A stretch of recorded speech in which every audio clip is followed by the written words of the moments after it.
তবে কৃষ্ণের নামে রাধে রাধেও জপ করো, রাধে কৃষ্ণ কৃষ্ণ কৃষ্ণ রাধে রাধে। এমনি মহাভাগবত শ্রী রূপ গোস্বামীজি শ্রীকৃষ্ণ নামের মাহাত্ম্য নিয়ে বলেছেন, যেখানে নাম স্মরণই ভক্তের জীবনের সর্বোচ্চ সাধনা। যখন শ্রীকৃষ্ণের নাম ভক্তের জিভ বা জিহ্বায় নৃত্য করে, তখন অসংখ্যবার সেই নাম উচ্চারণ করার এক অদম্য তৃষ্ণা জন্ম নেয়। যখন সেই নাম কানে প্রবেশ করে, তখন মনে হয় যেন কোটি কোটি শ্রবণের আনন্দ তাতে পূর্ণ হয়ে গেছে। আর যখন নামের সেই অমৃত রস মন মন্দিরে প্রবেশ করে, তখন সমস্ত ইন্দ্রিয় যেন তার অধীনে চলে যায়। কে জানে এই মাত্র 2.5 অক্ষরের কৃষ্ণ নামের মধ্যে কতটা অমৃত ভরা রয়েছে। প্রদীপ মাটির হোক বা সোনার, তা গুরুত্বপূর্ণ নয়। গুরুত্বপূর্ণ হল অন্ধকারে সে কতটা আলো দিতে পারে। ঠিক তেমনি বন্ধু ধনী বা গরিব তা নয়, বরং বিপদে সে তোমার পাশে কতটা দাঁড়াতে পারে সেটাই আসল কথা। যদি কারো কথা মতো ভালো মন্দ হয়ে যেত, তবে এ পৃথিবী অনেক আগেই হয় স্বর্গে নয় নরকে পরিণত হতো। তাই কে কি বলছে তাতে মন দিও না, যা ভালো এবং সত্য শুধু সেটাই করো। শৈশবে সবাই তোমাকে ভালোবাসবে, মৃত্যুর পরও সবাই তোমার প্রশংসা করবে, কিন্তু মাঝের সময়টুকুতে তোমাকেই নিজের আনন্দ খুঁজে নিতে হবে। যা ইচ্ছে করে পাওয়া যায় তাকে বলে চাহিদা, যা প্রার্থনা করে পাওয়া যায় তাকে বলে মানত, আর যা না চাইতেও না প্রার্থনাতেও মিলে যায় সেটাই হলো প্রভুর কৃপা। ওম নমো নারায়ণায়, ওম নমো ভগবতে বাসুদেবায়। যার রূপ অতিশয় শান্ত, যিনি শেষনাগের শয্যায় শায়িত, যার নাভিতে কমল বিকশিত, যিনি দেবতাদেরও ঈশ্বর এবং সমগ্র জগতের আশ্রয়, যিনি আকাশের মতো সর্বত্র বিরাজমান, নীল মেঘের মতো যার বর্ণ অতুলনীয় সুন্দর, যার অঙ্গ যাকে ধ্যানযোগে যোগীরা লাভ করেন, যিনি সমগ্র জীবের অধিপতি, জন্ম মৃত্যুর ভয় নাশকারী, কমল নয়ন লক্ষ্মীপতি শ্রী বিষ্ণু, আমরা তাঁকে প্রণাম জানাই। সন্দেহের অভ্যাসের চেয়ে ভয়ঙ্কর কিছু নেই। সন্দেহ মানুষকে আলাদা করে দেয়, বন্ধুতা ভেঙে ফেলে, ভালো সম্পর্ক ধ্বংস করে। এটি এক বিষ, এক কাঁটা, এক তলোয়ারের মতো, যা আঘাত করে, যা হত্যা করে। ঠাকুরজিকে কেন্দ্র করে করা প্রতিটি কাজই পূজা। যা শ্রীকৃষ্ণের জন্য তাকে হৃদয়ে রেখে করা হয় তা চিরস্থায়ী হয়। কিন্তু যদি কৃষ্ণ না থাকেন মাঝখানে, আর শুধু ইন্দ্রিয় সুখের জন্য করা হয়, তবে মৃত্যুর সাথে সাথেই তা অর্থহীন হয়ে যায়। সাফল্য পেলে মানুষ আমিতে ডুবে যায়, ব্যর্থ হলে হায়কে হারিয়ে যায় এবং সরাসরি ঈশ্বরকে দোষারোপ করে। সাফল্যের সময় যদি ঈশ্বরকে ধন্যবাদ না দাওনি, তবে ব্যর্থতার সময় তাকে দোষ দেবে কেন? মানুষের জীবনের সবচেয়ে মূল্যবান হল সময়। যে সময়ের মর্যাদা দিতে শিখেছে সে সবসময় সুখ ভোগ করে, আর যে সময় নষ্ট করেছে সে ভবিষ্যতে শুধু আফসোস করে। ভালো বা মন্দ যেমন কর্ম করবে তেমনই ফল পাবে। তাই যখন তুমি অন্যের জন্য প্রদীপ জ্বালাও, তা তোমার পথ আলোকিত করে। সত্য প্রমাণ করার জন্য কারোর সঙ্গে তর্ক করার প্রয়োজন নেই। সত্য নিজেই সঠিক সময়ে নিজেকে প্রমাণ করে দেয়। ঈশ্বরকে ছেড়ে অন্যের ওপর ভরসা, প্রত্যাশা বা বিশ্বাস করা এক প্রকার বিশ্বাসঘাতকতা। কেবল ঈশ্বরই এমন, যিনি কারোর অতীত দেখেন না, বর্তমান আচরণও দেখেন না। তিনি কেবল দেখেন ভক্তের বিশ্বাস, আর সেই বিশ্বাস দেখেই তিনি তার অভাবের অনুভূতিকে মুছে দেন। মানুষের দুঃখের মূলে রয়েছে অভাবের এই অনুভূতি। যখন হৃদয় থেকে অভাবের অনুভূতি মুছে যায়, তখন তার সাথে সাথে দুঃখ লোপ পায়। জ্ঞানযোগ ও কর্মযোগ নিয়ে অর্জুনের সংশয় তখনও দূর হয়নি। শ্রীকৃষ্ণ অর্জুনের হাত ধরে তাকে উঠিয়ে বললেন, হে পার্থ, যা অপ্রাপ্য তাকে প্রাপ্ত করাই যোগ, আর যা পাওয়া গেছে তার রক্ষা করাই ক্ষেম। যে বুদ্ধি দিয়ে এই সত্যকে জানা যায় তাই জ্ঞানযোগ। এই জ্ঞানযোগের মাধ্যমেই কর্মযোগের বন্ধন ছিন্ন করা যায়।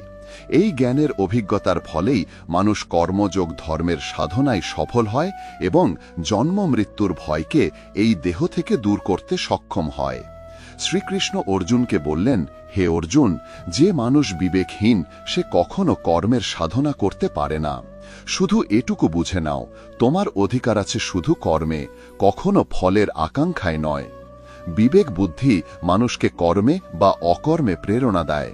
তুমি দেহের প্রতি আসক্তি ত্যাগ করো, সাফল্য ব্যর্থতার চিন্তা বাদ দিয়ে সমবুদ্ধি গ্রহণ করো এবং কর্তব্য কর্মে নিয়োজিত হও। সমবৃত্তি বা সমভাবী কর্মে পারদর্শিতা আনে। বিবেকসম্মত কর্মই তোমাকে পরমাত্মার সঙ্গে নিত্য মিলনের স্তরে নিয়ে যাবে। তাই লোকনিন্দার ভয় করো না, কে কি বলছে তা ভেবে সময় নষ্ট করো না। স্থির বুদ্ধি নিয়ে যুদ্ধ করো, এটাই তোমার কর্মযোগ। কৌরব ও পাণ্ডব উভয় হস্তিনাপুরের কুরু রাজবংশের সদস্য। দুই ভাই ধৃতরাষ্ট্র ও পাণ্ডুর মধ্যে বিবাদই এর মূল কারণ। ধৃতরাষ্ট্র জ্যেষ্ঠ হলেও জন্মান্ধ ছিলেন, তাই রাজ্যের দায়িত্ব দেওয়া হয় কনিষ্ঠ পাণ্ডুকে। এখান থেকেই ধৃতরাষ্ট্রের মনে একটি গোপন ক্ষোভ জন্ম নেয়। ধৃতরাষ্ট্রের 108 পুত্র ছিল, এরা কৌরব নামে পরিচিত। তাদের মধ্যে জ্যেষ্ঠ ছিল দুষ্কৃতিপ্রবণ দুর্যোধন। পাণ্ডুর 5 পুত্র যুধিষ্ঠির, ভীম, অর্জুন, নকুল ও সহদেব ধর্মপরায়ণ ও ন্যায়ের পথে অটল ছিলেন। দ্রৌপদী ছিলেন এই 5 ভাইয়ের পত্নী। পাণ্ডুর মৃত্যুর পর ধৃতরাষ্ট্র সিংহাসনে বসেন। পাণ্ডুপুত্ররা নিজেদের ন্যায্য অধিকার দাবি করলে দুর্যোধন সূচের নিবেশ সমান জমিও দিতে অস্বীকার করে। সেই যুগের মহান রাজনীতিবিদ ও ধর্মাচার্য শ্রীকৃষ্ণ পাণ্ডবদের পক্ষ নেন এবং দুই পক্ষের মধ্যে সন্ধি ঘটাতে চান। কিন্তু দুর্যোধন রাজি হয়নি, বরং কৃষ্ণকে বন্দী করার চেষ্টা করে, তবে শেষমেশ পরাজিত হয়। শ্রীকৃষ্ণ অর্জুনকে জন্ম ও মৃত্যুর রহস্য বোঝাতে গিয়ে বললেন, যা আগে দৃশ্যমান ছিল না তা দৃশ্যমান হয়ে ওঠাকে বলে জন্ম, আর যা দৃশ্যমান ছিল তা অদৃশ্য হয়ে যাওয়াকে বলে মৃত্যু। তাই জন্ম মানে এই নয় যে যা আগে ছিল না তা সৃষ্টি হয়ে গেল, কারণ অসত্যের কখনো জন্ম হয় না এবং সত্যের কখনো মৃত্যু হয় না। এই রহস্য বুঝে হে অর্জুন নিজের ধর্ম পালন করো। যদি তুমি ধর্মসম্মত এই যুদ্ধ না করো তবে স্বধর্ম ও কীর্তি হারিয়ে পাপের অংশীদার হবে। শত্রুরা তোমার সামর্থ্যের নিন্দা করবে। তাই জয় পরাজয়, লাভ ক্ষতি, সুখ দুঃখ সবকিছুকে সমান মনে করে যুদ্ধ করো, এতে তুমি পাপে জড়াবে না। জীবনে যতই বিপদ আসুক উদ্বেগে তা আরও বাড়ে, নীরবতায় অনেকটা কমে, ধৈর্যে তা শেষ হয়, আর ঈশ্বরকে কৃতজ্ঞতা জানালে তা আনন্দে পরিণত হয়। নীরব থাকা আর নীরব হয়ে যাওয়া এক নয়। নীরব থাকি যখন অন্যের কথা খারাপ লাগে, নীরব হয়ে যাই যখন চাই না আমার কথা কারো খারাপ লাগুক। পুরনো কথা আঁকড়ে ধরে থাকলে সম্পর্কের গিঁট শক্ত হয়। আমরা হয়তো গিঁট খোলার চেষ্টা করি, কিন্তু পুরনো প্রসঙ্গ আসতেই গিঁট আরও জটিল হয়। যদি গিঁট খোলা না যায় তবে তা কেটে দাও। মনের পুরনো কথা মুছে ভালোবাসা দিয়ে নতুন শুরু করো। জ্ঞানীকে বোঝানো যায়, অজ্ঞকেও বোঝানো যায়, কিন্তু গর্বিতকে কেউ বোঝাতে পারে না, তাকে সময় শিক্ষা যায়। পৃথিবীর সবচেয়ে মূল্যবান উপহার হলো এক সত্যিকারের বন্ধু, যা দামে নয় ভাগ্যে মেলে। যে সত্যিকারের স্নেহ করে সে কখনো তোমার ক্ষতি করতে পারে না, যদিও কখনো তিক্ত কথা বলতে পারে, তার আড়ালে থাকে তোমার প্রতি তার ভালোবাসা ও চিন্তা। কারো খারাপ সময় তার পাশে দাঁড়াও, তাকে সাহস দাও, কারণ খারাপ সময় কেটে যাবে কিন্তু তার দেওয়া আশীর্বাদ সারা জীবন থাকবে। বয়সে ছোট বড় যাই হোক, আসল বড় সেই যার হৃদয়ে সবার জন্য ভালোবাসা, স্নেহ ও সম্মান থাকে। মা কখনো সাধারণ নন, তিনি সেই শক্তি যিনি মৃত্যুর দ্বার পেরিয়ে জীবনকে জন্ম দেন। তাই মায়ের প্রতি চিরদিন শ্রদ্ধাশীল হও। আমাদের কিছু দিতে চাইলে আমরা গ্রহণ করলেই তা আমাদের হবে, না নিলে তা দাতার কাছেই থাকবে, সেটা ভালো কথা হোক বা তিক্ত বাক্য কিংবা খারাপ কাজ। যখন সাহস ভেঙে যায় তখন মনে রেখো, মানুষ তোমার পাশে থাকুক বা না থাকুক, ঈশ্বর সব সময় তোমার সঙ্গে আছেন।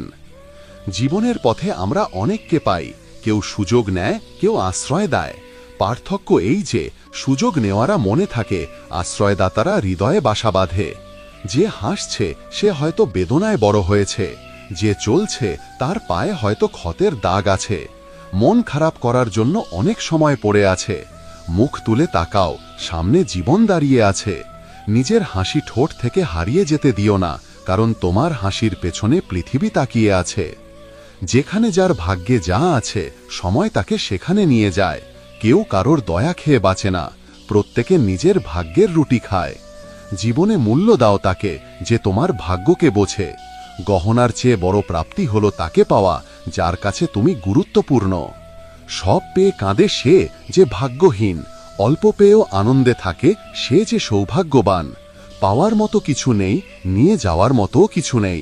একদিন আমরা সবাই ছবির রঙের মতো মিলিয়ে যাব। আমরা সময়ের ডালে বসা পাখির মতো। জীবন রাগী নয়, জীবন কেবল আজকের। তাই নিজের মতো বাঁচো, অন্যের কথায় প্রভাবিত হয়ো না। কারণ এই পৃথিবীতে খুব কম মানুষই আছে যারা সত্যিই অন্যের ভালোর কথা ভাবে। আমরা প্রতিদিন ভাবি আজ কি পড়লে আমি ভালো দেখাবো, কিন্তু এই ভাবনা খুব কম মানুষের মনে আসে যে আজ এমন কি কাজ করব যাতে ভগবান খুশি হন। চোখ এই পৃথিবীর অসংখ্য জিনিস দেখতে পায়, কিন্তু চোখের ভিতরে যদি ধূলিকণা ঢুকে যায় তখন সেই চোখই তাকে দেখতে পারে না। ঠিক তেমনি মানুষ অন্যের দোষ দেখতে ব্যস্ত থাকে, কিন্তু নিজের অন্তরের দোষগুলো তার চোখ এড়িয়ে যায়। শিক্ষা এমন এক দরজা যা খুললেই উন্নতির সমস্ত পথ উন্মুক্ত হয়। বই নিজে কথা বলে না, কিন্তু যে পড়ে সে কথা বলতে ও যুক্তি দিয়ে লড়তে শেখে। যেমন একটি বীজের দানা বুনলে কিছুদিন পর হাজার দানার ফসল মেলে, ঠিক তেমনি আমাদের সৎকর্মের ফলও ভগবান বহু গুণে ফিরিয়ে দেন। অহংকার তারাই করে যারা বিনা পরিশ্রমে সবকিছু পেয়ে যায়, কিন্তু যে নিজের ঘামে রুটি রোজগার করেছে সেই বোঝে অন্যের পরিশ্রমের মর্যাদা। সুখ দুঃখ জীবনে না এলে মানুষ বুঝবে কিভাবে কোনটা ভালো আর কোনটা মন্দ? বিশ্বাস সেই মানুষকেই করো যে তোমার 3টি গোপন কথা বুঝতে পারে: তোমার হাসির আড়ালে লুকানো কষ্ট, রাগের ভেতরের ভালোবাসা, আর তোমার নীরব থাকার আসল কারণ। সবকিছু না জানাই অনেক সময় ভালো, কারণ কখনো কখনো সব জেনে যাওয়াও কষ্টদায়ক। যে মানুষ সোজাসাপটা কথা বলে তার ভাষা হয়তো একটু কঠিন লাগে, কিন্তু সে কখনো কাউকে ঠকায় না। প্রতিশোধের কথা ভেবো না, ধৈর্য ধরে অপেক্ষা করো। যারা তোমার সঙ্গে অন্যায় করেছে সময় শেষে তারাও তার ফল ভোগ করবে। কেউ যদি তোমার বিশ্বাস ভেঙে দেয় তাকেও ধন্যবাদ দাও, কারণ সে তোমাকে শিখিয়েছে বিশ্বাস করার আগে অনেক ভাবতে হয়। অন্য কেউ তোমার ক্ষতি করতে চাইলে সেটি তার কর্মফল। তুমি কেন নিজের মন ও সময় নষ্ট করবে? মনে রেখো, ভগবান ছাড়া তোমার চোখের জল, তোমার কষ্ট কেউ বোঝে না। ধৈর্য ধরো, কারণ জীবনের সেরা পাওয়ার জন্য অনেক সময় সবচেয়ে কঠিন সময়ের মধ্য দিয়ে যেতে হয়। শ্রীকৃষ্ণ বলেন, কেউ তোমাকে যাই বলুক পাল্টা উত্তর দিও না, কারণ তোমার উত্তর কেবল শব্দ হবে, কিন্তু আমার উত্তর হবে নীরব, আর এমন হবে যা কেউ ভুলতে পারবে না। বাধা ধরা নিয়মে আটকে থেকো না, পরিস্থিতি অনুযায়ী নিজেকে বদলাও এবং সামনে কি করতে হবে সেই দিকে মন দাও। ভালো সময়ে কারোর ক্ষতি করো না, কারণ সময় ফিরতে দেরি লাগে না। ভগবানে মন বসালে হারানোর ভয় শেষ হয়ে যায়, সেটা সম্পদ হোক, সম্পর্ক হোক কিংবা জীবন। কাঁদে সেই যে সত্যিকারের সম্পর্কের মর্যাদা বোঝে। স্বার্থের সম্পর্কের মানুষের চোখে না লজ্জা থাকে না কষ্ট। যার যেখানে বীজ পড়ে সময় তাকে সেখানেই ডাকে। কেউ কারোর দয়া খায় না, সবাই নিজের ভাগ্যের ফল খায়। মন ভালো রাখো, মানুষ আপনিই ভালো লাগতে শুরু করবে। মনোভাব ভালো রাখো, কাজও আপনিই ঠিক হয়ে যাবে। জীবনের সবচেয়ে সুন্দর ও সহজ নিয়ম: অন্যের সঙ্গে তেমন কিছু করো না যা তুমি নিজের জন্য চাইবে না। কেউ যদি তোমার সম্পর্কে খারাপ ভাবে সেটা তার কর্মফল। তুমি কেন খারাপ ভেবে নিজের সময় ও কাজ নষ্ট করবে? সাহস রাখো ও এগিয়ে চলো, কারণ মানুষ ভগবানকেও দোষ দিতে দ্বিধা করে না। তুমি যদি নিজে খুশি থাকো তবে জীবন ভালো, কিন্তু যদি তোমার কারণে অন্যেরা খুশি থাকে তবেই জীবন সর্বোত্তম। মানুষ তোমার সমালোচনা করবেই, তুমি ভালো করো বা মন্দ, তাই চুপচাপ নিজের কাজ করে যাও। নিন্দে কেবল তারই হয় যে বেঁচে আছে, মৃত্যু হলে কেবল প্রশংসাই শোনা যায়। সাহায্যের একটি হাত, সহানুভূতির একটি কথা কিংবা এক ফোঁটা হাসি কারোর মনের অবস্থা, এমনকি জীবনও বদলে দিতে পারে। যদি তুমি স্বাধীন হও জীবন ভালো, কিন্তু যদি তোমার জন্য মানুষ খুশি হয় জীবন তখন শ্রেষ্ঠ। সবাই বলে সীতা ও দ্রৌপদীর জন্য রামায়ণ ও মহাভারত হয়েছে, কিন্তু কেউ বলে না নারীর অসম্মানের ফলেই এই মহাযুদ্ধগুলো ঘটেছে। পরিবর্তনকে ভয় পেও না, কারণ যা হারাচ্ছ তার থেকে বহুগুণ ভালো কিছুই তোমার জন্য অপেক্ষা করছে। স্বার্থ ছাড়া কারোর ভালো করে দেখো, ওপরওয়ালা তোমার সব জটিলতা মিটিয়ে দেবেন। ভগবান মন্দিরের চেয়ে মানুষের হৃদয় বেশি ভালোবাসেন, কারণ মন্দিরে মানুষের ইচ্ছে চলে আর হৃদয় ভগবানের। সুখ দুঃখ অতিথির মতো, তারা আসবে ও চলে যাবে। তারা না এলে জীবনের অভিজ্ঞতা আমরা কোথা থেকে পাব? তাই সব সময় কৃতজ্ঞ থেকো, ঈশ্বরকে স্মরণ করো আর জীবনকে ভালোবাসো। জীবনে প্রকৃত সামঞ্জস্য সেই ব্যক্তিই আনতে পারে যে ভক্তি ও কর্তব্যের মধ্যে সঠিক সমতা স্থাপন করে। যদি কেউ কেবলমাত্র পুজো পাঠে নিমগ্ন থাকে অথচ নিজের পরিবার, সমাজ ও আত্মিক দায়িত্বের উপেক্ষা করে, তাহলে তার ভক্তি অসম্পূর্ণ বলে গণ্য হয়। কারণ ভক্তি শুধু মন্দিরে ঘণ্টার পর ঘণ্টা বসে থাকা বা মন্ত্র জপ করার মধ্যেই সীমাবদ্ধ নয়, বরং এটি এমন একটি অনুভব যা আমাদের আচরণ, সিদ্ধান্ত ও দায়িত্বে প্রকাশিত হওয়া উচিত। শ্রীকৃষ্ণ বলেন, ভক্তি তখনই সার্থক হয় যখন তা আমাদের কর্মে প্রতিফলিত হয়। যদি কেউ তার পরিবারের প্রতিপালনের দায়িত্ব এড়িয়ে কেবল পূজায় মগ্ন থাকে, তাহলে সে নিজেও শান্ত হতে পারে না এবং তার আপনজনদেরও শান্তি দিতে পারে না। এমন একজন মানুষ ছিল যে বহু বছর ধরে মন্দিরে যেত, ব্রত উপবাস করত, কিন্তু যখন তার পরিবারের সদস্যরা তার কাছ থেকে একটু আবেগিক সঙ্গ চেয়েছিল, তখন সে বিরক্ত হয়ে তাদের অবজ্ঞা করেছিল। ভাবুন তো, এটাই কি ভক্তি? না বন্ধুরা, এটি কেবল ভক্তির একটি আবরণ মাত্র। প্রকৃত ভক্তি সেই যা কর্তব্য পালনের মধ্যেই সম্পন্ন হয়, যেখানে ভগবানকে স্মরণ করতে করতেই পরিবার ও জীবনের দায়িত্বগুলো পালন করা যায়। শ্রীকৃষ্ণ গীতায় বলেছেন, স্বধর্মে নিধনম শ্রেয়ঃ পরধর্ম বভায়ঃ, অর্থাৎ নিজের স্বাভাবিক কর্তব্য পালন করাই শ্রেয়। অন্যের পথ অনুসরণ কেবল বিভ্রান্তি আনে। বন্ধুরা, যারা মনে করে বেশি পূজা করলে ভগবান বেশি খুশি হবেন এবং সমস্ত দুঃখ দূর করবেন, তারা এক ধরনের ভ্রান্তিতে বাস করছে। ভগবান কর্মের প্রতি আত্মসমর্পণ ও নিষ্কলুষ ভাবনাকেও বেশি মূল্য দেন, বাইরের প্রদর্শনকে নয়। যদি পূজা কেবল সমাজকে দেখানোর একটি উপায় হয়ে দাঁড়ায়, তাহলে তার আত্মিক সার থাকে না, বরং একটি সামাজিক মুখোশ হয়ে যায়। অনেকেই আছে যারা প্রতিদিন ঘণ্টার পর ঘণ্টা পূজা করে অথচ কোনো অভাবী মানুষের সাহায্য করতে কুণ্ঠাবোধ করে। তাদের ভক্তি শুধুই শব্দে সীমাবদ্ধ, কর্মে নয়। শ্রীকৃষ্ণ বলেন, সত্যিকারের ভক্তি সেই যেখানে নিজের সমস্ত কর্ম ভগবানের উদ্দেশ্যে উৎসর্গ করা হয়। সেটা রুটি বানানো হোক, সন্তানদের দেখাশোনা হোক, কিংবা কঠিন সময় পরিবারের পাশে দাঁড়ানো হোক। যখন আমরা আমাদের কর্মকে পূজা মনে করে করতে থাকি, তখনই ভক্তির পূর্ণতা আসে। কিন্তু আজকাল দেখা যায় মানুষ পূজা করে এবং সঙ্গে সঙ্গে ফল প্রত্যাশা করে। যেমন কেউ যদি 1 মাস নিয়মিত পাঠ করে, তাহলে সে চায় তার সমস্যা তৎক্ষণাৎ দূর হয়ে যায়, আর যখন সেটা হয় না, তখন সে ভগবানের ওপর রাগান্বিত হয়ে ওঠে। এই মনোভাবই ভক্তিকে দুর্বল করে তোলে। শ্রীকৃষ্ণ বলেন, আশা রাখা ভুল নয়, কিন্তু সেই আশাকে ভগবানের সঙ্গে শর্ত হিসাবে জুড়ে দেওয়া ভক্তির আত্মার পরিপন্থী। যদি আপনি ভগবানের প্রতি প্রেম করেন, তবে সেই প্রেম হতে হবে নিঃস্বার্থ, ফল আসুক বা না আসুক। প্রকৃত ভক্ত সেই যে ভগবানের ইচ্ছাকে সর্বোচ্চ গুরুত্ব দেয়, পরিস্থিতি যেমনই হোক না কেন। যদি কোনো ভক্ত ভগবানের কাছে বিশেষ কিছু ফল প্রত্যাশা করে এবং তা না পায়, তবে সে হতাশ হয়ে পড়ে। কিন্তু সত্যিকারের ভক্ত জানে যে সে যা পেয়েছে তাই তার জন্য উপযুক্ত ছিল, আর যা সে পায়নি হয়তো তা তার জীবনকে বিশৃঙ্খল করত। তাই নিরাশার পরিবর্তে গ্রহণযোগ্যতায় ভক্তির প্রকৃত চিহ্ন। অনেকেই বলেন, আমি এত বছর পূজা করলাম, তবুও আমার সমস্যার সমাধান হলো না। এই প্রশ্নই প্রমাণ করে যে তাদের ভক্তি এক ধরনের বিনিময় চুক্তির মতো। অথচ ভক্তি কোনো লেনদেন নয়, এটি আত্মসমর্পণ, প্রেম, বিশ্বাস। শ্রীকৃষ্ণ বলেন, আমি প্রতিটি জীবের অন্তরে আছি, যা কিছু ঘটে তা আমার ইচ্ছাতেই ঘটে। তাই আমাদের জীবনে যা কিছু ঘটছে তা ঈশ্বরের লীলা হিসেবে গ্রহণ করতে হবে। তবেই মন শান্ত হয়, আত্মা তৃপ্ত থাকে। বন্ধুরা, যখন মানুষ কথা বুঝে ফেলে যে ভগবান তাকে যা দেন তাই তার জন্য উপযুক্ত, তখন সে ভগবানের প্রতি অভিযোগ করা বন্ধ করে দেয়, এবং অভিযোগ বন্ধ হলেই ভক্তির প্রকৃত আনন্দ শুরু হয়। শেষে এটুকুই বলা যায়, পূজাপাঠ জীবনের একটি গুরুত্বপূর্ণ অংশ, কিন্তু এটিকে কেবল বাইরের আচার অনুষ্ঠানে সীমাবদ্ধ রাখবেন না।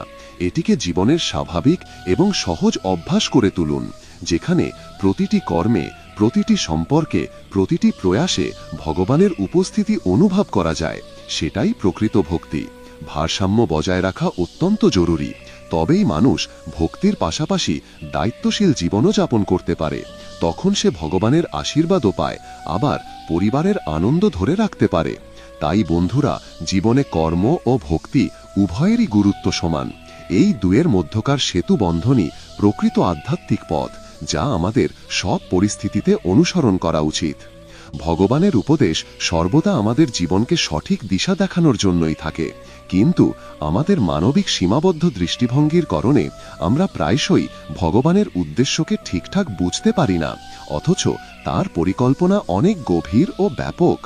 বন্ধুরা, ভগবান শ্রীকৃষ্ণ বলেন, যখন আমরা ভগবানের কাছে কিছু চাই এবং তা না পাই, তখন এর অর্থ এই নয় যে ভগবান আমাদের প্রার্থনা শোনেননি, বরং হতে পারে তিনি আমাদের জন্য আরও ভালো কিছু ঠিক করে রেখেছেন। তাই পূজা করার সময় যদি আমরা নিজের স্বার্থকে একপাশে সরিয়ে রেখে নিঃস্বার্থভাবে ভগবানকে ভালোবাসি, তাহলে সেই ভক্তির অভিজ্ঞতা হয়ে ওঠে দিব্য এবং গভীর। যারা এই ভেবে পূজা করে যে এতে তারা তৎক্ষণাৎ ধন, সুখ বা সফলতা লাভ করবে, তারা ভক্তির মূল স্বরূপকে বুঝে না। কারণ ভক্তির অর্থ কেবল চাওয়া নয়, বরং আত্মসমর্পণ করা। শ্রীকৃষ্ণ গীতায় স্পষ্টভাবে বলেছেন, নিষ্কামভাবে করা পূজাই আত্মাকে শান্তি দেয়।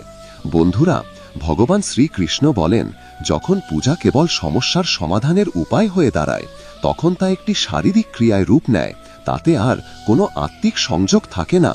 যদি কেউ প্রতিদিন পূজা করে কিন্তু তার মন কেবল নিজের লাভে নিবদ্ধ থাকে, তবে সে প্রকৃতভাবে ঈশ্বরের সঙ্গে যুক্ত হতে পারে না। পূজার উদ্দেশ্য হওয়া উচিত আত্মার বিশুদ্ধি ও অন্তর্মনের জাগরণ। যখন আমরা শুধুমাত্র কিছু পাওয়ার আশায় ভগবানকে ভালোবাসি, তখন সেই ভালোবাসা হয়ে পড়ে শর্তাধীন, আর শর্তাধীন ভালোবাসা কখনোই খাঁটি হতে পারে না। ভক্তির মূল সার এই যে আমরা ভগবানের ইচ্ছাকে গ্রহণ করি, সেটা আমাদের চিন্তার সঙ্গে মিলুক বা না মিলুক। বন্ধুরা, আজকাল অনেকেই কেবল এই আশায় পূজা করেন যে তারা তাদের কষ্ট থেকে মুক্তি পাবেন, কিন্তু যখন প্রত্যাশিত ফল মেলে না, তখন তারা হতাশ হয়ে পড়ে। এর ফলে ভক্তি হয়ে দাঁড়ায় একটি লেনদেনের সম্পর্ক, যা প্রকৃত ভক্তি নয়।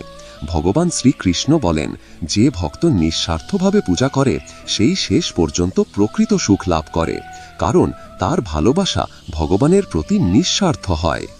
অনেক সময় মানুষ বোঝে না যে যখন তারা এত পূজা করছে তবুও তাদের কষ্ট থেকে মুক্তি মিলছে না, কিন্তু তাদের জানা উচিত ভগবানের দৃষ্টিভঙ্গি আমাদের থেকে সম্পূর্ণ ভিন্ন।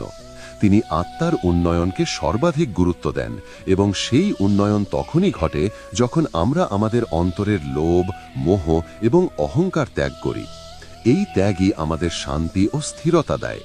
যদি আমরা পূজাকে কেবল সমস্যার সমাধানের মাধ্যম মনে করে চলি, তাহলে আমরা ঈশ্বরের প্রকৃত ভালোবাসাকে অনুভব করতে পারব না। ভক্তি তখনই সার্থক হয় যখন আমরা ভগবানের প্রতি এক নিষ্কলঙ্ক প্রেম অনুভব করি, যেখানে কোনো প্রত্যাশা নেই, কোনো দাবি নেই, কেবলমাত্র সমর্পণ থাকে। পূজাকে প্রতিযোগিতা বানানো উচিত নয়, যেখানে আমরা অন্যদের চেয়ে বড় করে দেখিয়ে প্রমাণ করতে চাই আমরা শ্রেষ্ঠ ভক্ত। আজকাল দেখা যায় মানুষ বিশাল আরতির আয়োজন করে, বড় বড় ভান্ডারা বা গণপূজার মাধ্যমে নিজেদের ভক্তি প্রদর্শন করতে চায়। কিন্তু শ্রীকৃষ্ণ বলেন, পূজা বাইরের বিষয় নয়, এটি একটি অন্তরঙ্গ অভিজ্ঞতা। এটি জন্ম নেয় মন ও আত্মার বিশুদ্ধি থেকে, বাহ্যিক জাঁকজমক থেকে নয়। যখন আমরা অন্যদের দেখানোর জন্য পূজা করি, তখন আমরা আমাদের আত্মার মূল উদ্দেশ্য থেকে সরে যাই। প্রকৃত ভক্তি সেখানে থাকে যেখানে ভালোবাসা নিঃশব্দ আর মন ভগবানের সম্পূর্ণ নিমগ্ন থাকে। যেভাবে একজন মা তার সন্তানকে নিঃস্বার্থভাবে ভালোবাসে, কোনো কিছু চায় না, সেভাবেই আমাদের উচিত ভগবানের প্রতি নিঃস্বার্থ ভালোবাসা রাখা। তবেই আমরা ভগবানের কৃপাকে হৃদয় দিয়ে অনুভব করতে পারব। অনেক সময় দেখা যায় মানুষ পূজাকে একটি রুটিনে পরিণত করে ফেলে, মন্দির যাওয়া, আরতি করা, মন্ত্র জপ করা, কিন্তু তাদের মন পড়ে থাকে এই ভাবনায় যে আমি কি পাবো আর কবে পাবো। এমন পরিস্থিতিতে পূজা কেবল একটি শারীরিক প্রক্রিয়া হয়ে যায়, যাতে আত্মা অংশগ্রহণ করে না। আমাদের বোঝা উচিত ঈশ্বরের সঙ্গে আমাদের সম্পর্ক ব্যবসায়িক নয়, বরং আত্মিক। আমাদের প্রার্থনা হওয়া উচিত এই, হে ভগবান, আমার হৃদয়কে শুদ্ধ করো, আমার চিন্তাধারাকে সঠিক পথে পরিচালিত করো এবং আমায় অন্তরের তৃপ্তি দাও। শ্রীকৃষ্ণ বলেন, যে ভক্ত আমায় নিঃস্বার্থ ভালোবাসে, আমি তার প্রতিটি অনুভূতিকে জানি এবং সময় আসলে তাকে ঠিক সেইটুকুই দিই যা তার জন্য সর্বোত্তম। এই কারণেই আমাদের ঈশ্বরের প্রতি পূর্ণ বিশ্বাস রাখা উচিত এবং আমাদের ভক্তিকে সেই বিশ্বাস দিয়ে পুষ্ট করা উচিত যে তিনি আমাদের সেই সবই দেবেন যা আমাদের কল্যাণের জন্য উপযুক্ত। বন্ধুরা, ভগবান শ্রীকৃষ্ণ বলেন, যা কিছু ঘটে তা ঈশ্বরের পরিকল্পনার অংশমাত্র। আমাদের উচিত শুধু আমাদের কর্তব্য পালন করে ভগবানের চরণে আমাদের ভালোবাসা নিবেদন করা, বিনিময়ে কি পাবো তা না ভেবে। যখন আমরা এই অবস্থায় পৌঁছে যাই, তখনই পূজার আসল আনন্দ অনুভব করি এবং আত্মিক শান্তির স্বাদ লাভ করি। দেখানোদারি কিংবা তুলনার মনোভাব থেকে করা ভক্তি কখনোই স্থায়ী সুখ দেয় না, কিন্তু নিঃস্বার্থ ভক্তি আমাদের প্রতিটি পরিস্থিতিতে স্থির ও ভারসাম্যপূর্ণ রাখে। এই জন্যেই ভক্তিকে কখনো কোনো উপায় মনে করা উচিত নয়, বরং এটাকেই জীবনের উদ্দেশ্য হিসেবে গ্রহণ করা উচিত। পূজাকে কখনোই প্রদর্শনের বিষয় নয়, বরং ভালোবাসার মাধ্যম করে তুলতে হবে। তখনই আমরা প্রকৃত অর্থে ঈশ্বরের সান্নিধ্য লাভ করতে পারি।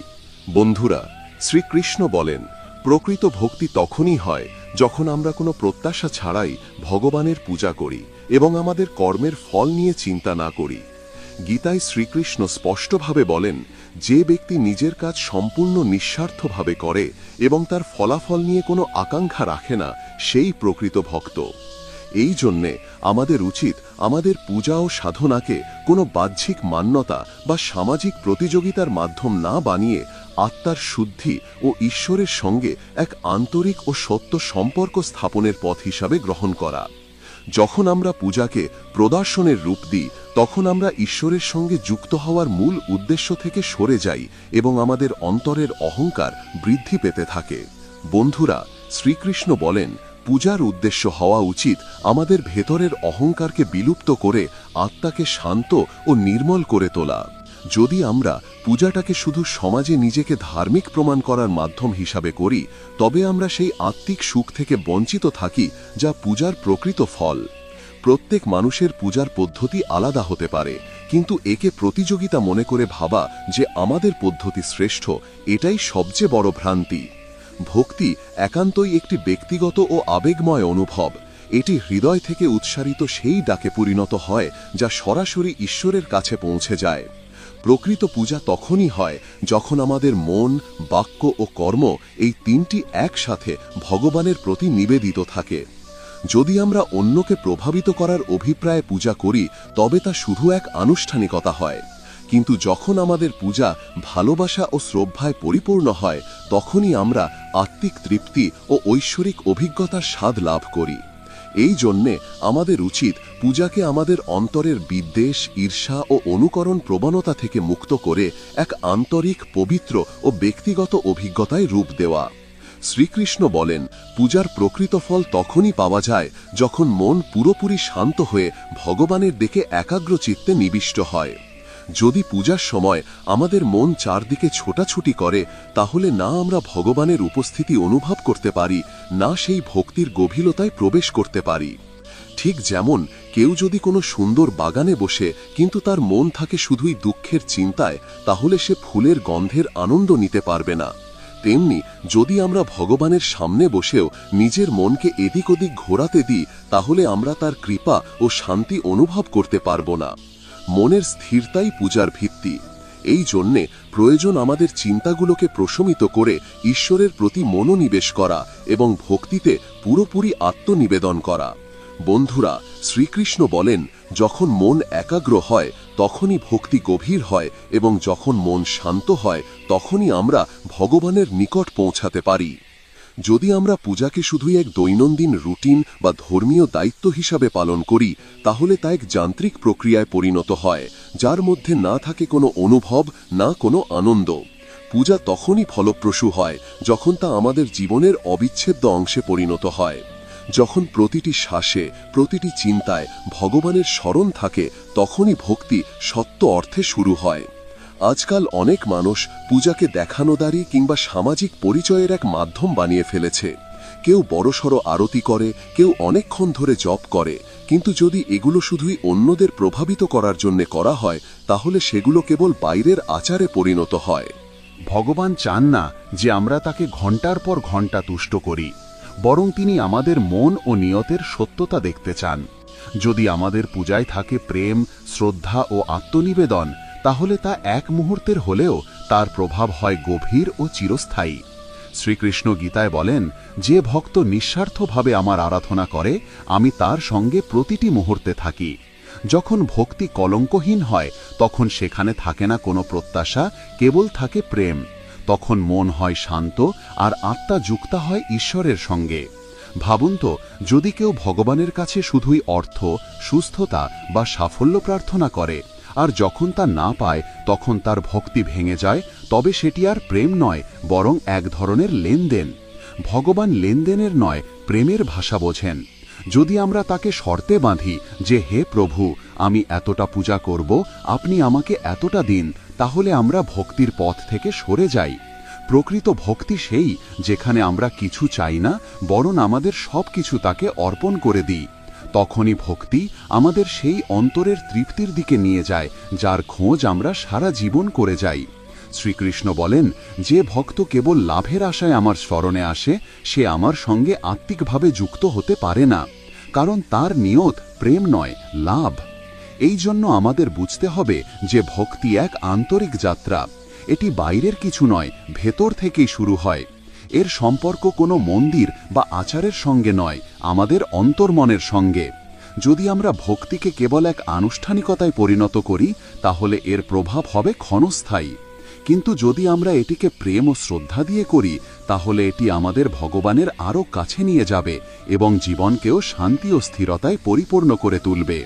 ভক্তি থেকে আমাদের উদ্দেশ্য হওয়া উচিত কোনো বস্তুলাভ নয়, বরং শান্তি, আত্মিক স্থিরতা এবং ভগবানের সঙ্গ।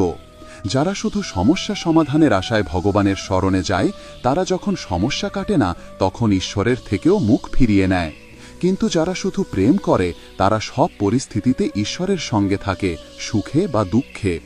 এই ভালোবাসার ভক্তি আমাদের প্রকৃত স্বস্তি দেয়। বাহ্যিক সম্পদ অস্থায়ী, কিন্তু আত্মিক সমৃদ্ধি আমাদের চিরস্থায়ী সুখ দেয়। এই জন্য শ্রীকৃষ্ণ বলেন, ভক্তির অর্থ হল পূর্ণ আত্মসমর্পণ, নিষ্কলঙ্ক প্রেম ও নিঃস্বার্থ সম্পর্ক। যখন এই তিনটি একসঙ্গে থাকে তখনই আমরা সেই আত্মিক তৃপ্তি লাভ করি যার সন্ধানে আমরা সারা জীবন ছুটে যাই। তখন আর বাহ্যিক সম্মান বা প্রতিযোগিতার প্রয়োজন পড়ে না, কারণ আমাদের আত্মা তখনই অন্তর থেকে শান্ত ও পরিপূর্ণ হয়। এই জন্য যখনই আমরা পূজা করি কিছু পাওয়ার জন্য নয়, বরং নিঃস্বার্থভাবে ভগবানকে ভালোবাসার জন্য করি। কারণ প্রকৃত ভক্তি কখনো বৃথা যায় না, কিন্তু স্বার্থে ভরা পূজা আমাদের কখনো তৃপ্তি বা শান্তি দেয় না। বন্ধুরা, শ্রীকৃষ্ণ বলেন, যখন মানুষ নিঃস্বার্থভাবে ভগবানের ভক্তি করে এবং মনে কোনো প্রত্যাশা রাখে না, তখনই সেই ভক্তি তাকে সেই আত্মিক সন্তুষ্টির দিকে নিয়ে যায় যার খোঁজ আমরা প্রতিনিয়ত করছি। গীতায় শ্রীকৃষ্ণ স্পষ্ট বলেন, যে ভক্ত নিজের কর্মের ফল নিয়ে চিন্তা না করে, শুধু ভালোবাসে, সে প্রকৃত ভক্ত। বন্ধুরা, শ্রীকৃষ্ণ বলেন, যখন আমরা মন ও আত্মা দিয়ে ভগবানের প্রতি সম্পূর্ণরূপে নিবেদিত হয়ে নিঃস্বার্থ ভক্তি করি, তখনই আমরা সেই অন্তরের শান্তি লাভ করি যা কোনো বাহ্যিক বস্তু বা পরিস্থিতি দিতে পারে না। কিন্তু যখন আমাদের পূজা শুধু আকাঙ্ক্ষা ও স্বার্থে ভরে থাকে, তখন তা আমাদের অস্থিরতা ও অসন্তুষ্টির দিকে ঠেলে দেয়। কারণ স্বার্থের প্রকৃতি এমন যা কখনোই তৃপ্ত হয় না। যা পাই তা কম লাগে, আর যা পাইনি তার জন্য মন ছটফট করে। এই জন্যই স্বার্থময় ভক্তি আমাদের কখনোই শান্তি দেয় না। কিন্তু যখন আমরা ভক্তিকে প্রেম, কৃতজ্ঞতা ও আত্মসমর্পণের অনুভবে রূপান্তর করি, তখন ভগবানের আশীর্বাদ আমাদের মনে স্থিরতা আনে এবং এটিই হয় সত্যিকারের সুখ। শ্রীকৃষ্ণ আরও বলেন, শুধু পূজাপাঠে মগ্ন থেকে জীবনের দায়িত্ব পালনে অবহেলা করা ধর্ম নয়, বরং ধর্মপথ থেকে বিচ্যুতি। পূজার অর্থ এই নয় যে আমরা আমাদের পরিবারের প্রয়োজন ভুলে যাই, সন্তানের লালন পালনে অবহেলা করি বা সমাজের প্রতি আমাদের দায়িত্ব অস্বীকার করি। প্রকৃত ভক্তি তখনই হয় যখন আমরা আমাদের প্রতিটি কর্মকেও ভগবানের সেবার অংশ মনে করে পালন করি। যেমন যদি একজন গৃহস্থ ব্যক্তি নিজের পরিবারকে ভালোবাসে, পিতামাতার সেবা করে, সন্তানকে সঠিক শিক্ষা দেয় এবং দায়িত্ব নিয়ে সংসার চালায়, তবে সেটিও এক ধরনের পূজা। বন্ধুরা, শ্রীকৃষ্ণ বলেন, ধর্মের প্রকৃত রূপ সেই যা আমাদের কর্মের পথে চালায়, না যে কর্ম থেকে পালানোর অজুহাত হয়ে ওঠে। আজকাল অনেকে পূজাকে নিজেদের দায়িত্ব থেকে পালাবার উপায় মানিয়ে ফেলেছে। তারা ভাবে মন্দিরে ঘণ্টার পর ঘণ্টা বসে ভজন করলে জীবনের সব সমস্যা মিটে যাবে, কিন্তু তারা ভুলে যায় যে ভগবান তো অর্জুনকে যুদ্ধে জ্ঞান দিয়েছেন, ধ্যানে নয়। ভগবান কর্মকে প্রাধান্য দিয়েছেন, কারণ কর্ম ছাড়া এই সৃষ্টি জগৎ চলতে পারে না। ভাবুন তো, যদি একজন ব্যবসায়ী সারাদিন পূজায় মগ্ন থাকে কিন্তু নিজের ব্যবসার দিকে খেয়াল না রাখে, তাহলে সে ক্ষতির মুখে পড়বে, পরিবার দুঃখ পাবে এবং সে নিজেও অসন্তুষ্ট থাকবে। এই রকম পূজা কোনো কাজে আসে না যদি তা আমাদের জীবনে ভারসাম্য আনতে না পারে। শ্রীকৃষ্ণ গীতায় এই শিক্ষাই দেন যে কর্ম ও ভক্তির মধ্যে ভারসাম্যই জীবনের ভিত্তি। পূজার আসল উদ্দেশ্য হল আমাদের ভেতর এমন মানসিক শক্তি ও আত্মিক স্থিরতা আনা, যাতে আমরা জীবনের দায়িত্বগুলো আরও ভালোভাবে পালন করতে পারি। পূজা আমাদের পালিয়ে যাওয়ার পথ নয়, বরং আত্মিক শক্তি দেয়, যাতে আমরা দায়িত্ব পালনের মধ্যেও ঈশ্বরের সঙ্গে সংযুক্ত থাকতে পারি। অনেকেই ভাবে ঈশ্বর সব ঠিক করে দেবেন, তাই পূজায় মগ্ন হয়ে থাকলে চলবে। কিন্তু শ্রীকৃষ্ণ বলেছেন, ঈশ্বর তাদেরই সহায় হন যারা নিজেরাও চেষ্টা করে। শুধু প্রার্থনা করলে ফল পাওয়া যায় না, যতক্ষণ না আমরা নিজে কাজ করি। এই বিশ্ব শুধু অনুভবে চলে না, এটি কাজ ও ফলাফলের ধারাবাহিকতায় চলে। ভাবুন তো, যদি একজন ব্যবসায়ী সারাদিন পূজায় মগ্ন থাকে কিন্তু নিজের ব্যবসার দিকে খেয়াল না রাখে, তাহলে সে ক্ষতির মুখে পড়বে, পরিবার দুঃখ পাবে এবং সে নিজেও অসন্তুষ্ট থাকবে।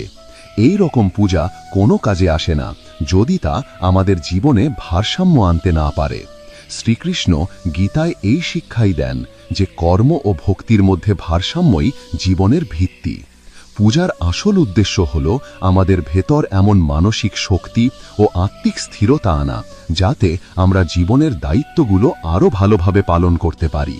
পূজা আমাদের পালিয়ে যাওয়ার পথ নয়, বরং আত্মিক শক্তি দেয়, যাতে আমরা দায়িত্ব পালনের মধ্যেও ঈশ্বরের সঙ্গে সংযুক্ত থাকতে পারি। অনেকেই ভাবে ঈশ্বর সব ঠিক করে দেবেন, তাই পূজায় মগ্ন হয়ে থাকলে চলবে। কিন্তু শ্রীকৃষ্ণ বলেছেন, ঈশ্বর তাদেরই সহায় হন যারা নিজেরাও চেষ্টা করে। শুধু প্রার্থনা করলে ফল পাওয়া যায় না, যতক্ষণ না আমরা নিজে কাজ করি। এই বিশ্ব শুধু অনুভবে চলে না, এটি কাজ ও ফলাফলের ধারাবাহিকতায় চলে। পূজা আমাদের অনুপ্রেরণা দেয়, দিক নির্দেশনা দেয়, কিন্তু যদি আমরা সেটি যে কর্মের বিকল্প বানিয়ে ফেলি, তাহলে জীবনের পথ হারিয়ে ফেলি। এই জন্য প্রকৃত ভক্ত সেই যে জীবনের প্রতিটি দিককেই সমান গুরুত্ব দেয়। সে ঈশ্বরের আরাধনা করে, আবার পরিবার, সমাজ ও কর্মক্ষেত্রের দায়িত্ব পালন করে, কারণ এখানেই আমাদের আসল পরীক্ষা হয়, আমরা কতটা স্থিত ও ভারসাম্যপূর্ণ। যদি পূজা আমাদের আরও দায়িত্বশীল, সংবেদনশীল ও পরিশ্রমী না করে তোলে, তাহলে তার কি মূল্য? শ্রীকৃষ্ণ বলেন, প্রত্যেক মানুষের উচিত নিজের স্বধর্ম পালন করা, আর এই স্বধর্ম শুধুই ধর্মীয় আচারে সীমাবদ্ধ নয়, এটি জীবনের প্রতিটি দিকের সঙ্গে যুক্ত। মাতা পিতার সেবা, সন্তানের প্রতি সময় দেওয়া, সততার সঙ্গে কাজ করা, এসবই সেই ধর্মের অংশ। পূজা তখনই অর্থবহ হয় যখন তা আমাদের দায়িত্ব মনে করিয়ে দেয়, পালনার উপায় হয়ে ওঠে না। যখন আমরা পূজা ও দায়িত্বের মধ্যে ভারসাম্য রক্ষা করি, তখন আমাদের জীবন আত্মিক ও পার্থিব দুই রূপেই সমৃদ্ধ হয়। শ্রীকৃষ্ণ অর্জুনকে বলেছিলেন, ওঠো, যুদ্ধ করো। কারণ কর্মই জীবনের সত্য, আর ধর্ম তার পথপ্রদর্শক। যদি পূজা আমাদের নিষ্ক্রিয় করে তোলে, তবে তা ভক্তি নয়, মোহ। আর মোহ আমাদের বিভ্রান্ত করে, কিন্তু ভক্তি আমাদের পথ দেখায়। এই জন্য যখনই আমরা ঈশ্বরের আরাধনা করি, সেই সঙ্গে এই সংকল্পও নেওয়া উচিত যে আমরা আমাদের কর্ম পূর্ণ নিষ্ঠা ও সততার সঙ্গে পালন করব। এই হলো প্রকৃত পূজা এবং এটাই জীবনের উদ্দেশ্য। কারণ ভক্তির মানে শুধু মন্দিরে যাওয়া বা মন্ত্রপাঠ নয়, বরং আমাদের কর্মের মাধ্যমে ভগবানের সন্তোষ বিধান করাই সত্যিকার ঈশ্বর সেবা। যখন আমরা অন্যের সেবা করি, ভালোবাসায় আচরণ করি, সততার সঙ্গে কাজ করি, তখন সেটিও একরকম পূজা হয়ে ওঠে। এই জন্য পূজাকে শুধু এক কাজ ভাবা নয়, বরং এমন এক জীবনশৈলীতে পরিণত করা দরকার যা প্রতিটি কর্মে প্রতিফলিত হয়। তখনই আমাদের জীবন হয় অর্থবহ এবং পরিপূর্ণভাবে ঈশ্বরের প্রতি নিবেদিত। তখনই আমরা সত্যিকার অর্থে ঈশ্বরের সঙ্গে যুক্ত হতে পারি। কারণ কর্ম, ভক্তি এবং ভারসাম্য এই তিনটি যখন একসঙ্গে থাকে, তখনই জীবনে আসে স্থিতি ও তৃপ্তি, এবং এটাই হয় পূজার প্রকৃত ফল।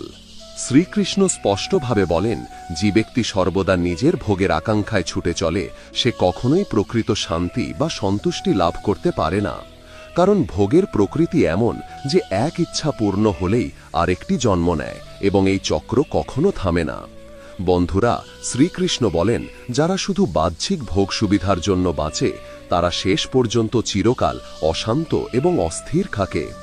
তারা হয়তো সবকিছু অর্জন করে, তবুও তাদের আত্মার খালি জায়গাটা পূর্ণ হয় না।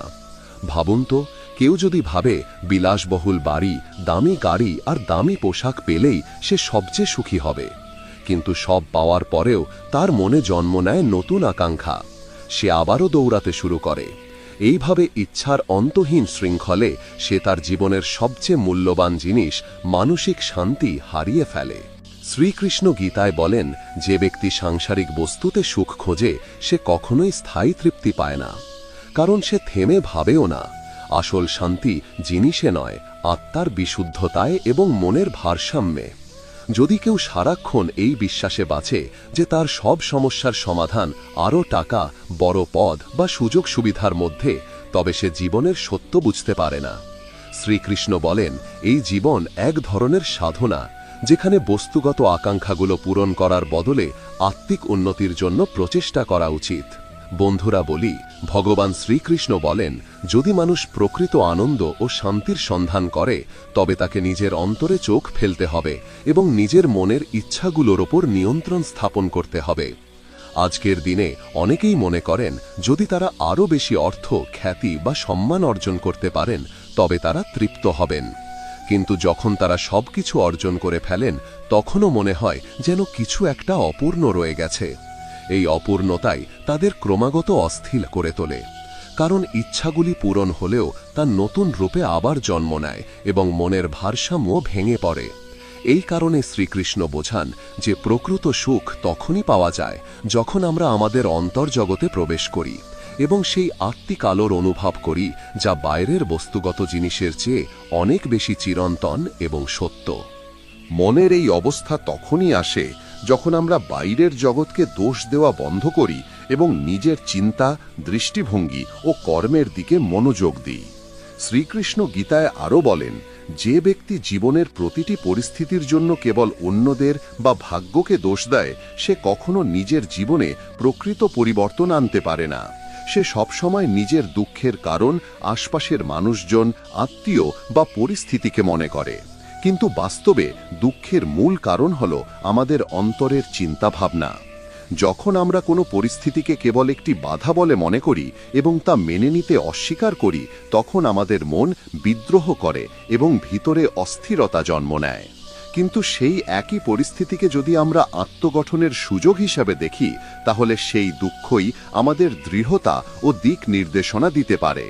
উদাহরণস্বরূপ, যদি কেউ তার কর্মজীবনে ব্যর্থ হয় এবং সেই ব্যর্থতার জন্য কেবল সমাজ বা সহকর্মীদের দোষ দেয়, তাহলে সে কখনো বুঝতে পারবে না যে তার ভিতরে ঠিক কোন দুর্বলতা ছিল, যেটার ওপর কাজ করা প্রয়োজন ছিল। কিন্তু যদি সেই মানুষটি আত্মসমালোচনা করে এবং নিজের ভুলগুলো সংশোধনের চেষ্টা করে, তাহলে সে শুধু জীবনে এগিয়ে যেতে পারে না, বরং মানসিক দিক থেকেও আরও শান্ত ও ভারসাম্যপূর্ণ হয়ে উঠতে পারে। শ্রীকৃষ্ণ বলেন, এটা খুবই প্রয়োজনীয় যে আমরা আমাদের দায়িত্ব থেকে পিছু না হটি এবং অন্যদের দোষ না দিয়ে আমাদের নিজস্ব কর্মের উন্নতির দিকে এগিয়ে চলি। কারণ যখন আমরা স্বীকার করি যে আমাদের জীবনের পরিস্থিতি আমাদের নিজস্ব চিন্তা ও প্রচেষ্টার ফল, তখন আমরা ভিতর থেকে শক্তিশালী হয়ে উঠি এবং জীবনের প্রতিকূলতাকে মোকাবেলা করার সাহস আমাদের মধ্যে জাগে। বন্ধুরা, ভগবান শ্রীকৃষ্ণ বলেন, দুঃখ, ব্যর্থতা ও মানসিক চাপ এই সব কিছুই জীবনের অংশ। কিন্তু যদি আমরা সবসময় এদের জন্য বাইরের জিনিস বা মানুষকে দায়ী করি, তাহলে আমরা আমাদের নিজের শক্তি হারিয়ে ফেলি। এই পৃথিবীতে কোনো পরিস্থিতি স্থায়ী নয় এবং আমরা আমাদের কর্মের মাধ্যমে প্রতিটি পরিস্থিতি বদলে দিতে পারি। যখন আমরা অন্তর থেকে প্রস্তুত থাকি এবং আমাদের দুঃখগুলোকে গভীরতা দিয়ে বুঝতে শুরু করি, তখন আমরা বুঝতে পারি যে এই দুঃখ আমাদের জীবনের বড় কোনো শিক্ষার অংশ। যেমন কোনো ছাত্র যদি পরীক্ষায় ব্যর্থ হয় এবং সেই ব্যর্থতার জন্য কেবল শিক্ষককে দোষারোপ করে, তাহলে সে আবার নতুন করে চেষ্টা করার প্রেরণা হারিয়ে ফেলবে। কিন্তু যদি সেই ছাত্র নিজের ভুলগুলো চিনে নিয়ে ভবিষ্যতের জন্য আরও ভালো প্রস্তুতি নেয়, তাহলে সে পরবর্তীতে অবশ্যই সাফল্য অর্জন করতে পারবে। এইভাবে জীবন আমাদের নিয়মিত শিক্ষা দিয়ে চলে। আর যদি আমরা প্রতিটি পরিস্থিতিকে শেখার সুযোগ হিসেবে দেখি, তাহলে ধীরে ধীরে আমরা আমাদের দুঃখকে শক্তিতে রূপান্তর করতে পারি। শ্রীকৃষ্ণ বলেন, মনের স্থিরতাই আত্মিক শক্তির মূল। আর এই স্থিরতা তখনই আসে যখন আমরা বাইরের জগৎকে দোষ না দিয়ে নিজের ভিতরের দিকে তাকাই এবং সততার সঙ্গে নিজের মধ্যে পরিবর্তন আনি। জীবনে শান্তি তখনই আসে যখন আমরা আমাদের দায়িত্ব বুঝি, আমাদের কর্মে শুদ্ধতা আনি এবং প্রতিটি পরিস্থিতিকে গ্রহণ করার শক্তি অর্জন করি। যখন আমরা অন্যকে দোষ না দিয়ে নিজের সঙ্গে সংলাপ শুরু করি, তখনই আমরা সত্যিকারের আত্মবোধ ও মানসিক ভারসাম্য লাভ করি। শ্রীকৃষ্ণের এই উপদেশগুলো আমাদের শেখায় যে অতিরিক্ত আকাঙ্ক্ষা আর অন্যদের দোষারোপ করার অভ্যাস আমাদের জীবনের প্রকৃত সুখ ও তৃপ্তি থেকে দূরে নিয়ে যায়। কিন্তু যদি আমরা আত্মবিশ্লেষণ ও কর্মপথে অগ্রসর হই, তাহলে আমাদের মন শুধু শান্তই হয় না, বরং আমরা প্রতিটি পরিস্থিতিকে ইতিবাচকভাবে গ্রহণ করতে পারি এবং আমাদের জীবনকে সুন্দর, সহজ ও সফল করে তুলতে পারি। প্রত্যেকটি কঠিন সময় আমাদের জীবনে আসা এক একটি পাঠ, যা আমাদের কেবল মানসিকভাবেই শক্তিশালী করে না, বরং আত্মিক দৃষ্টিকোণ থেকেও অগ্রসর হতে অনুপ্রেরিত করে। যখন আমরা জীবনের চ্যালেঞ্জগুলোকে ভগবানের দেওয়া এক একটি পরীক্ষা বলে মনে করি, তখন আমরা প্রতিটি পরিস্থিতিকে শান্তি ও ধৈর্যের সঙ্গে গ্রহণ করতে শিখি। বন্ধুরা, ভগবান শ্রীকৃষ্ণ বলেন, জীবনের সুখ দুঃখ উভয়ই আমাদের কর্মের ফল। তাই এগুলো থেকে পালিয়ে নয়, বরং বোঝাপড়া করে তাদের সম্মুখীন হওয়া উচিত। যখন আমরা আমাদের দুঃখ ও সমস্যার কারণ অন্যের ওপর চাপিয়ে দিই, তখন আমরা নিজেদের দুর্বল বানিয়ে ফেলি। কিন্তু যখন আমরা দায়িত্ব নিই এবং আমাদের ভুল স্বীকার করি, তখন সেই মুহূর্ত থেকেই আমাদের ভিতরে পরিবর্তনের সূচনা হয়। শ্রীকৃষ্ণ গীতায় বলেন, যে ব্যক্তি তার দায়িত্ব থেকে পিছু হটে, সে কখনো প্রকৃত সুখ ও শান্তি লাভ করতে পারে না। কারণ আত্মার পরিশুদ্ধি তখনই সম্ভব যখন আমরা আমাদের দায়িত্ব যথাযথভাবে পালন করি, তা হোক পরিবার, সমাজ বা নিজের আত্মার প্রতি। প্রত্যেক মানুষকে উচিত নিজের কর্মের মূল্যায়ন করা এবং জীবনকে অন্যকে দোষ না দিয়ে আত্ম অনুসন্ধানের সঙ্গে বাঁচা। বন্ধুরা, ভগবান শ্রীকৃষ্ণ বলেন, পূজার উদ্দেশ্য শুধুমাত্র আচার অনুষ্ঠান নয়, বরং আত্মসমর্পণ।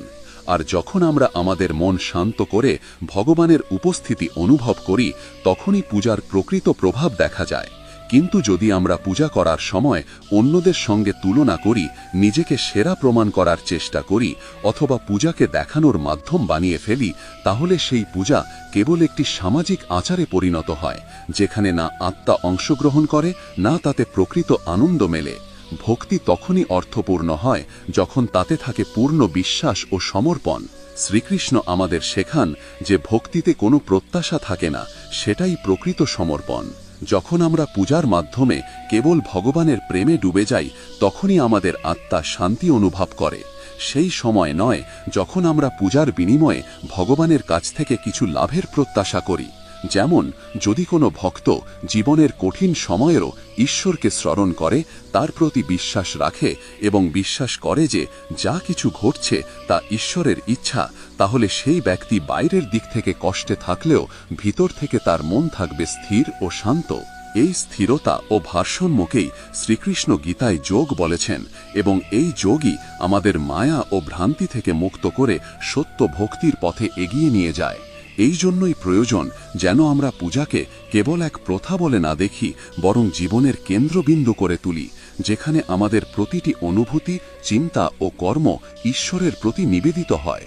যদি আমাদের ভক্তিতে দেখানো ও অহংকারের সংমিশ্রণ থাকে, তাহলে তা কেবল এক খালি প্রচেষ্টা হয়ে দাঁড়ায়, যা আত্মাকে কোনো আনন্দ দেয় না।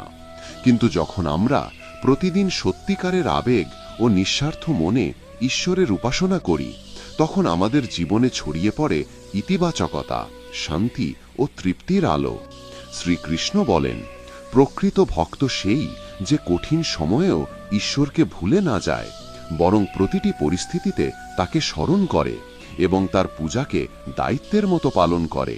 এই ধরনের ভক্তি জীবনকে পবিত্র করে তোলে এবং আমাদের মনের ভিতর আলোর জ্যোতি জ্বালায়। বন্ধুরা, ভগবান শ্রীকৃষ্ণ বলেন, যখন পূজায় অহংকারের অবসান ঘটে এবং মনে কেবল নিষ্ঠা থেকে যায়, তখন সেই পূজা আমাদের জীবনকে দেবত্বে পূর্ণ করে তোলে। তাই অত্যন্ত প্রয়োজন যেন আমরা আমাদের হৃদয়কে নির্মল রাখি এবং ঈশ্বরের চরণে আমাদের সমর্পণকে পূর্ণতা সহকারে অর্পণ করি। কারণ একমাত্র সেই পূজাই সফল, যেখানে নেই কোনো স্বার্থ, নেই কোনো খ্যাতির বাসনা, থাকে শুধু প্রেম, শ্রদ্ধা এবং আত্মিক অনুভূতি। যখন পূজাকে আমরা এক অভ্যন্তরীণ অনুভব হিসাবে গ্রহণ করি এবং তাকে আমাদের কর্ম ও আচরণে প্রকাশ করি, তখনই আমরা ঈশ্বরের সঙ্গে সত্যিকারের সংযোগ স্থাপন করতে পারি এবং সেই সংযোগই আমাদের জীবনকে শান্তি ও ভারসাম্যের পথে এগিয়ে নিয়ে যায়। শ্রীকৃষ্ণের এই উপদেশ প্রতিদিনের পূজাকে আমাদের জীবনের এক নিরন্তর সাধনার রূপে রূপান্তরিত করতে বলে, যেখানে থাকে মনোযোগ, কর্মের শুদ্ধতা এবং চিন্তার নম্রতা। তখনই ভক্তির পথ আমাদের সেই অভিজ্ঞতার সঙ্গে যুক্ত করে যা ইন্দ্রিয় দিয়ে বোঝা যায় না, বাইরের জগৎ দিয়ে। এটি এমন এক অভ্যন্তরীণ অবস্থা যা আমাদের জীবনের প্রতিটি পরিস্থিতিতে স্থির ও ভারসাম্যপূর্ণ রাখে, এবং এটাই সেই সত্যিকারের পূজা যা জীবনে শান্তি, প্রেম ও দেবত্ব নিয়ে আসে। প্রকৃত সমর্পণ তখনই হয় যখন আমরা আমাদের হৃদয়, আত্মা এবং সমগ্র অস্তিত্ব ভগবানের চরণে অর্পণ করি, কোনো স্বার্থ বা প্রত্যাশা ছাড়াই। যখন আমরা আমাদের কর্ম, চিন্তা ও অনুভূতিকে পূর্ণ বিশ্বাসের সঙ্গে ঈশ্বরকে নিবেদন করি, তখন সেই সমর্পণই আমাদের নিয়ে যায় অভ্যন্তরীণ শান্তি ও স্থিরতার পথে। বন্ধুরা, ভগবান শ্রীকৃষ্ণ বলেন, যদি পূজা করার সময় আমাদের মন এদিক ওদিক ঘুরে বেড়ায়, তাহলে আমরা সেই মুহূর্তের পবিত্রতা ও প্রভাব হারিয়ে ফেলি। কারণ পূজা কেবল একটি ক্রিয়া নয়, এটি আত্মা ও পরমাত্মার মিলনের এক উপায়। যখন আমরা আমাদের সমগ্র চেতনার সঙ্গে ভগবানের ভক্তিতে নিমগ্ন হই, তখন সেই পূজা আর সাধারণ কর্ম থাকে না, তা এক ঐশ্বরিক অনুভবে পরিণত হয় এবং সেই মুহূর্তে আমরা জীবনের প্রতিটি প্রতিকূলতার মোকাবেলায় এক অসাধারণ শক্তি লাভ করি। বন্ধুরা, ভগবান শ্রীকৃষ্ণ বলেন, যখন আমরা ভক্তিতে সত্যিকারের নিষ্ঠা ও সমর্পণের সঙ্গে প্রবেশ করি, তখন আমরা ভিতর থেকে এতটাই দৃঢ় হয়ে যাই যে কোনো সংকটই আমাদের বিচলিত করতে পারে না।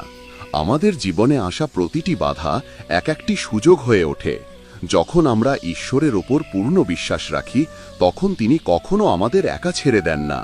সময় যতই কঠিন হোক না কেন, সেই বিশ্বাসই আমাদের অটল রাখে। শ্রীকৃষ্ণ বলেন, প্রকৃত ভক্ত সেই যে দুঃখে ঈশ্বরকে স্মরণ করে এবং সুখে নম্র থাকে। এই রকম সমর্পণের মাধ্যমেই আত্মিক বিকাশ ঘটে এবং ভক্তির আসল ফল লাভ হয়। যখন মানুষ সংসারের বস্তুগত আকাঙ্ক্ষা ছেড়ে কেবল ভগবানের স্মরণ গ্রহণ করে, তখন সে দুঃখকেও প্রসাদ রূপে গ্রহণ করে এবং সুখকেও ঈশ্বরের আশীর্বাদ মনে করে নম্রভাবে জীবনযাপন করে। এই চিন্তা ভাবনাই আত্মিক উন্নতির ভিত্তি স্থাপন করে। কঠিন সময়ে যখন আমরা হতাশ হয়ে পড়ি, তখন আমাদের মনে রাখতে হবে, প্রতিটি ঝড়ের পর নতুন সূর্য ওঠে, আর প্রতিটি অন্ধকার রাতের পর আসে নতুন প্রভাত। আমাদের শুধু সেই প্রভাত দেখার অপেক্ষায় সাহস ধরে রাখতে হবে। বন্ধুরা, ভগবান শ্রীকৃষ্ণ বলেন, জীবনে যে কষ্টগুলো আসে তা আমাদের আত্মাকে শুদ্ধ করার জন্য এবং আমাদের সংকল্পকে মজবুত করার জন্য আসে। তাই কষ্টের ভয় না পেয়ে সেই কষ্টের মোকাবেলা করার শক্তি আমাদের ভিতরে জাগিয়ে তুলুন। কারণ যখন আমরা ভগবানের সম্পূর্ণ বিশ্বাস রাখি এবং নিজের ওপর আস্থা রাখি, তখন আমরা যে কোনো পরিস্থিতিকে অতিক্রম করতে পারি। আমাদের বুঝতে হবে যে জীবনে যা কিছু ঘটছে তা আমাদের আত্মিক অগ্রগতিরই অংশ, এবং সেই কষ্টই একদিন অভিজ্ঞতা হয়ে আমাদের আরও দৃঢ় করে তোলে। বন্ধুরা, আজকের জন্য এতটুকুই।